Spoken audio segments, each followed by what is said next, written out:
Na, visszatérve egy kicsit a kórházi dolgokra, ezt nagyon szeretem, hát nem is azt mondom, hogy szakmom, de nagyon szeretek ezzel foglalkozni.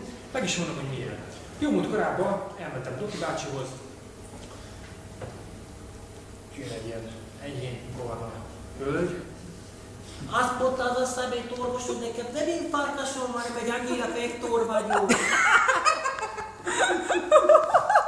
Olyan szinten lebokkoltam, gyerekek. Komolyan mondom, a Windows fagyás hozzám képest egy sivatag. Akkor volt még egy olyan idős bácsika, azt mondta az orvos, hogy nekem van partizán betegségem van, ez Parkinson-kor. Befeküdtem a kórházba, még ehhez az államütési balesetben ez visszatérve. Beküldtek hozzám egy infarktusos bácsit, azt mondja, volt nekem a szívizomstukatóra, meg megkatotetizátok. Mi vagy te, kocsi? Ferrari, vagy nem tudom. A vallásra kitérve. Nem tudom ki mennyire van benne ebbe a vallási dologban, nem akarok senkit sem megsérteni, hogy ki a valláshoz tartozik, de a lehető legjobban azt szeretem, olvasd el, meg akarod ismerni Isten. De most úgy képzeljétek el, hozzám jöttek a mormonok, itt ez a fiatalember, ez csinos csaja, itt ez a fiatalember most jött Angliából, ingyen angol órákat vállal, mondom, köszönöm szépen, nem kérek be, mondom, én tudok valamilyen szinten angolul. Azt mondja, és nem akarod megismerni a Bibliát? Nem. Erre az angol úriember, akkor takarodjál a jó édes anyádba, mert közvárogla. Öcsém! Hoppá! Tehát így megszeppentem, dülambulan típus lettem, és a lehető legnagyobb poén az volt, Rakamazon sétáltam, mert mentem valami elektronikai cuccért, két jó csaj. Te háborúpárti vagy? Nem, én vagyok a hadügyminiszter. Hát ki lehet jelenteni. És hát tényleg, ezeket az embereket nem lehet lelőni sehol se. Én kitáltam egy nagyon csúnya megoldást, ezt nem ajánlom senki. Szépen felírtam hátizsákunknak, meg egy pólóra is. Jó, hát. Azt mondja, mondom neki, tudod angolul? Persze, olvasd már meg. Jó, köszönöm szépen. Hát, még egy kicsit a kórházi élményekre visszatérve, olyannyira szeretem. Doki bácsihoz is szeretek járni, el kellett menni urológiára, volt egy nagyon csúnya betegségem. Mindenhol megvizsgáltam. Mindenhol. Az újazás után megtanultam seggel húgyozni. Kerti WC-be kétszer pokálhúgyoztam, seggemmel, semmi raj. Vissza kellett mennem kontrollra, fogja nem. Fáj még a hólyaga? Nem. Azt mondja, és szokott még? Még, vagy már nem. Ezt nem sikerült. Ebben ez a jó. A lehető legnagyobb poén az volt, hogy van egy belgyógyász orvosom, orvosismerősöm. Hát elmentem hozzá, előttem egy idős bácsika volt. Ennyi ki, Kovács bácsi. A maga korában a hercegsakó megereszkedés teljesen normális dolog. Hagyja doktor, hát nem így beszél, hogyha maga tökélógra beleszkedek.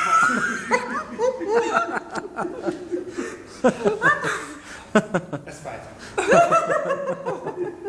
Itt már tövig pirulnak az emberek, semmi baj. Amit még szeretném volna elmondani, foglalkoztat engem néhány kérdés. Tényleg nagyon filozófikus, nagyon elgondolkodható kérdés. Ilyen például az, miért van az, hogy Buffy két lábon jár, még Plutó négyen, és mind a kettő kutya? Felraktam egy olyan kérdést, egy szőkenőismerősönek, szőkétől előre elnézést, amin 2 hétig gondolkozott. Hallottál arról a nőgyógyászról, hogy Kapostorádán keresztül tapétáztatja a nappaliát? Azt mondja, nem értem. Nem értem. Magyarázd már, ember, nem értem. És 2 héten keresztül ezzel mondtam, mindig nem értem. Hát mi ebben a lényeg? De és a lehető legfilozofikusabb kérdés, a méreg erekció kivégzéseken mesterítővel adják be? Valaki, ha rájön erre, akkor mondja meg a választ, hogy volt még egy olyan jópofa kérdés, amit még nagyon szerettem röhögni, elkezdem folytogatni, trupikit, törpikit, milyen lesz a színe? Ugye? Erre sokan azt mondták, hogy elpirulnak. Isten is azt mondta a négernek, na már megint tudok kozmáltam. Ez is beesett? Akkor jó. Volt. Nagyon érdekfeszítő. Nem fogok így hazamenni. Ez ő, hogy engem is rögtetnek. Figyelj, mint a tükör, elmondom a tükörnek, visszavágám, kész. Tehát én is török vele együtt. A haverjainkról szeretnék még beszélgetni.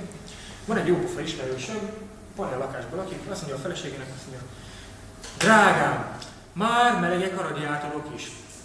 De atya úristen, már azok is! Lehidaltam, vagy volt egy másik, nekik van egy kis kertük, és akkor van egy kis kert, és el van választott kis kertet kapuval, és akkor, drágám, te énekeltél? Igen, azért, meg nem már fél órája olvastam a kaput. Meg mi volt még? Hirtelenjébe akartam még mondani, és nem jut eszembe. Ilyen, ez van, amikor hirtelen rögtön és akkor nem sikerül, és akkor beszélni az egészet. Megint csak Dobóvári kolléga egyik jópofon mondását fogom elővenni, Patra Kihetén lát. Nem tudom, ki látta. Rockmaratonon, paradicsommal. Baseball, flat.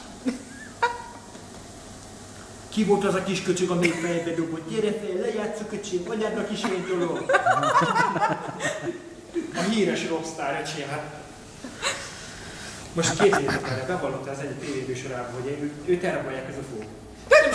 Nem is ez a baj, hanem az is, hogy visszahozzák, érted? De most képzeld már el, most a gabona kör közepén áll, gyerünk, gyerünk! Az mekkora flash. Tehát érted, tehát ez... Vagy mikor ilyen álmodtalanságban szenved a gyerek, és akkor éjjel érkezem! Szegény gyerek, mennyire tud sírni? Még mi volt ilyen nagyon... Ja igen, hát ugye Tímáron elég érdekes emberek laknak. Augusztus 3-án, pénteken, hajnali 5 órakor, még lettem fel nyitott ablaknál. Hát Jennifer, ne szalad be az utóbbi hátodban, még egy lapáttal. Most képzeljétek el, ezt nekem minden harmadikán el kell viselnem, és a lehető legdurvább az, hogy még ehhez hozzájön egy olyan emberke, múltkor 2 lancetől WC papír, szomszéd, ezt most vettem, de tisztító bogazatom. Bent a kórházban is van ilyen? Tisztított belegom. Ja, vagy ott az észrevényt használják újra. Vagy inkább a fecskérit. Inkább nem beszélnék róla. Igen, akkor a steril környezet ott is megvan. Amiről még gyorsan akartam volna mesélni. Hát ugyanígy vissza kocsihoz. Meg az ütom, kocsi lelassít előtte, felgyorsít. Anyád, nem ismered a féket, meg nem ismered a gázt. És tényleg az volt a baj, hogy ahol lehetett volna menni 80-nal, ő ment 30-al. Ahol lehetett menni 30-al, ő ment 80-al. Kicsit fordítottan működött a srác. Még az önkritikára visszatérve, amiről nagyon szeretek beszélgetni még. Drága jó apám, az ehhez kapcsolódik az a kis tudományos részletem, hogy Amerikában feltártak egy olyan rendszert, mint van nálunk a GPS. Ott feltárták a csiklókereső rendszert, CPS, az olyan barmoknak, akik nem tudnak dugni, azok felhozták a vasukra, egy kicsit jobb, egy kicsit balra, és most célegyenesen vagy. De most képzeld el, apám, a katonaviselt öreg fószer, azt mondja, fiam, egy öreg veterán tanácsát fogad meg, a csiklót addig kell csikolni, míg elkezdeni. Anyám is azt mondta, hogy fiam, ezt nem fogad meg, ezt nem fogad meg. A lehető legjobb, drága mennyasszonyom, küldött nekem egy olyan, mivel elkezdődött az iskolát össze lehet hasonlítani a filmekkel, szülői értekezett végső visszaszámlálás. A tanár felépülő, Batman visszatér. A tanár ideges, Godzilla. Lányöltöző női vonalak. Tanár a tanárnővel, Irma te édes. Tanár a tanára, valaki forró szeretés. És a lehető legjobb, minden órán dolgozom, rémálom az elmúlt. És hát tényleg, tehát vannak ilyen hasonlóságok és vannak ilyen nagyon jópofa dolgok. Aki még mindig jópofa dolgokat fog mondani, az Rutkay Péter!